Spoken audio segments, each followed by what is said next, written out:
কিছু কথা আমি আজকে বলতেছি এর জন্যই যে আমি 16 বছর ধরে বিদেশ করতেছি। শুধু আমার জীবনতে 16টা বছর চলে গেছে। সুখ, আনন্দ, ঈদ, ভালো মন্দ, কত ঈদ চলে গেছে, কত রোজা চলে গেছে, ফ্যামিলির সাথে করতে পারি নাই, ছেলের সাথে করতে পারি নাই। 16 বছরই বেশিরভাগই বিদেশেই রোজা, ঈদ এবং সব কিছু এখানেই হয়েছে, যাওয়া হয় নাই সমস্যার কারণে। কিন্তু দেখেন, জিদ্দের কারণে আজকে আমি সাকসেস।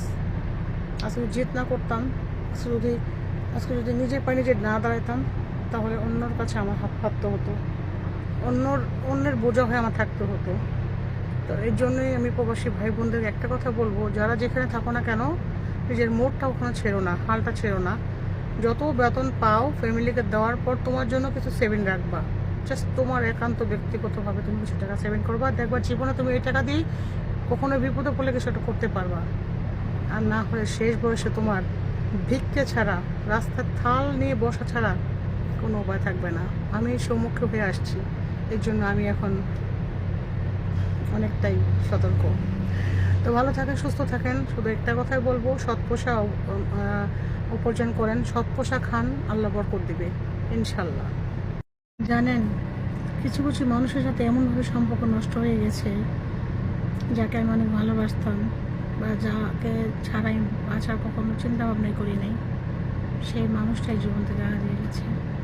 সেই মানুষটাই কখনো দেখতে পারবো না, কথা বলতে ইচ্ছে করলে কথা বলতে পারবো না। সেই মানুষের সাথে এক সময় অনেক বড় গভীর সম্পর্ক ছিল, কিন্তু তার সাথে সম্পর্কটা টিকলো না।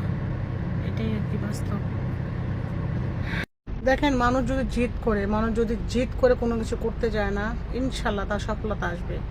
আপনি জিদ করেন না যে আমি এই কাজটা করবো, করে দেখাবো, পারবো, কেন পারবো না? অবশ্যই আপনি এই কাজটা 100% করতে পারবেন।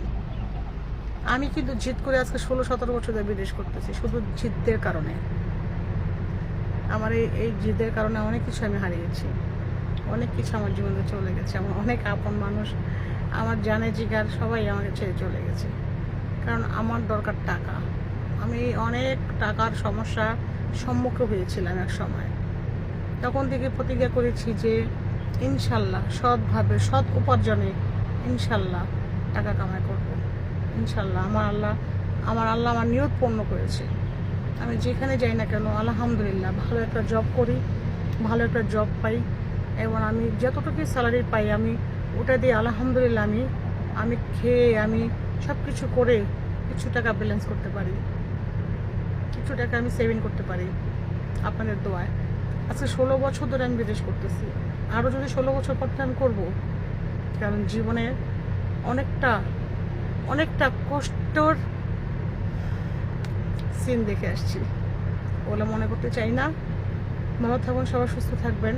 যারাই প্রবাসে আছেন, শুধু ছোট বোন হই বা বড় বোন হই, ভাবি হই বা মা হই, যেটাই হই আপনাদের কাছে, আপনাদের চোখে শুধু একটা কথাই বলবো, এই এই টাকার মুডটা না কখনো ছেড়ে দেবেন না।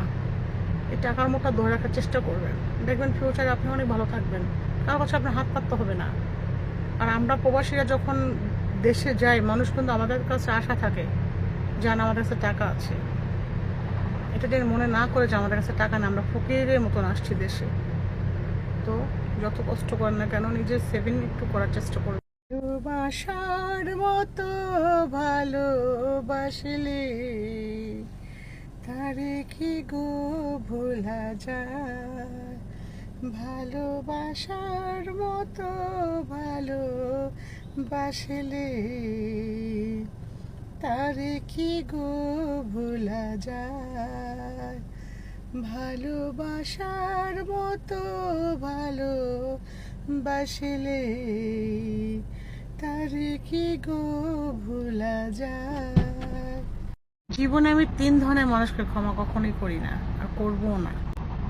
প্রথমত, যে আমার সাথে বিশ্বাসঘাতকতা করে। দ্বিতীয়ত, যে মিথ্যা কথা বলে। তৃতীয়ত,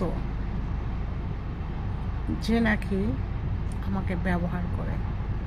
এই 3 জাতির লোককে আমি অনেক ঘৃণা করি মন থেকে।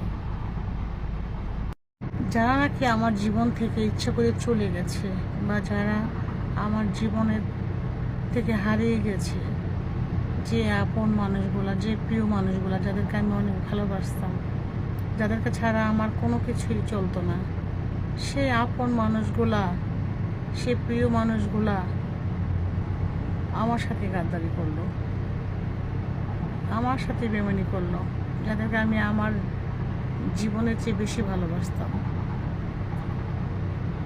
আমি কল্পনা করতে পারি না যে আমার আমার আপন লোকগুলো আমার সাথে এইভাবে গাদ্দারি করবে বা এইভাবে আমার সাথে এরকম প্রতারণা করবে। আমার ফ্যামিলির লোক, সবচেয়ে বেশি আমার ফ্যামিলির লোকজন, আমি যাদেরকে এত ভালোবাসি, যাদের জন্য আমি ভাবি, চিন্তা করি কীভাবে ভালো থাকবে, আমি ভালো আছি, ওরা কীভাবে ভালো থাকবে, আমি ভালো থাকবো, আমি ভালো খাবো, ওরা খাবে না, আমি এটা চিন্তা করি ওদের জন্য। আর ওরা কী করে, আমার কাছ থেকে সব নিয়ে খেয়ে আমাকেই ছবল মারে। বিশ্বাস করেন, সবচেয়ে বেশি কষ্ট লাগে যখন আপন মানুষগুলো এরকমভাবে বেইমানি করে ঠকায়, বুকটা ফেটে যায়। কাদের জন্য কি করব বলেন? যাদের জন্য করতে চাই, মায়া করি, তারাই বেইমানি করে, তারাই ছবল মারতে চায়। জানেন, সবচেয়ে বেশি ফ্যামিলির লোকজন, পরে কখনো ক্ষতি করতে চায় না, কিন্তু আপন মানুষগুলোই ক্ষতি করে সবচেয়ে বেশি।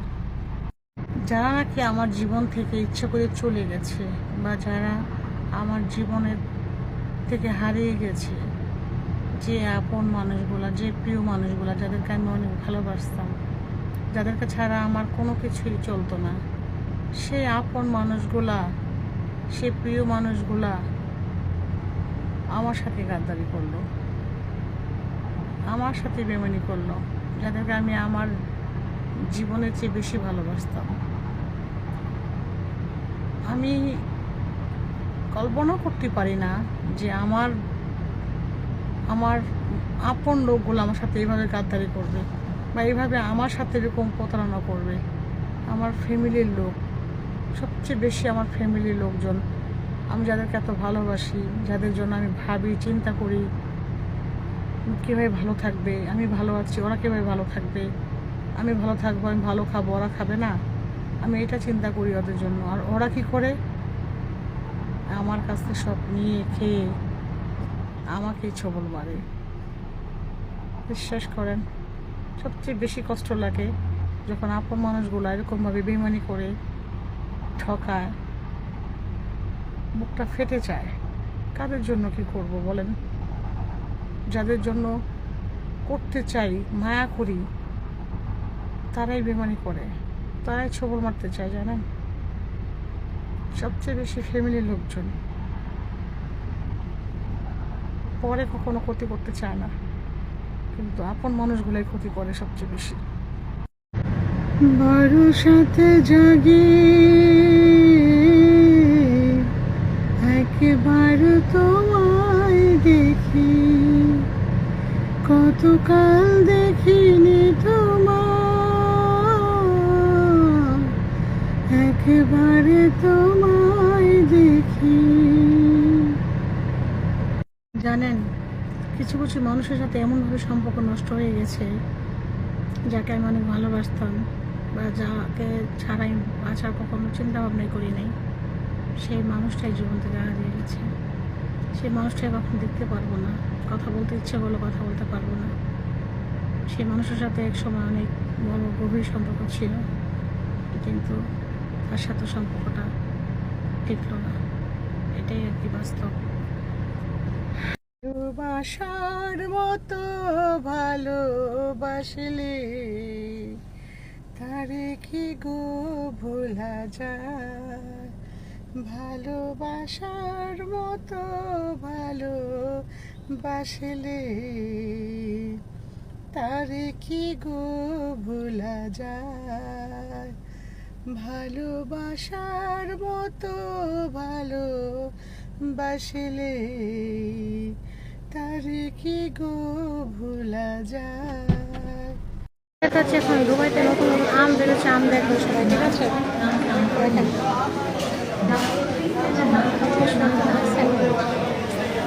ছোট আম, দেশের আমও সুন্দর।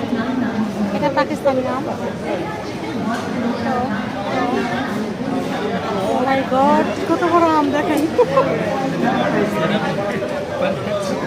अच्छा ये मीठा है, सब मीठा आम है खाना ऐसे ही मॉडल का। अच्छा स्वीट है, देखेगा अभी ट्राई करेगा।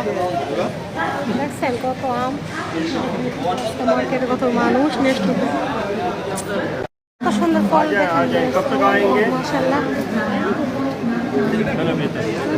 और के बाद जरा कॉल कीजिएगा। দুবাই দুবাই কত সুন্দর ফল বেড়েছে, সাজায় রাখছে ফলগুলো। ওয়াও অনেক সুন্দর। আশা করেন দুবাই থেকে কে খাবে ছোট ফল, ছোট আম, বড় আম, এই আম, এই আম, অনেক রকমের আম বেড়েছে। আমি এখন দুবাইতে।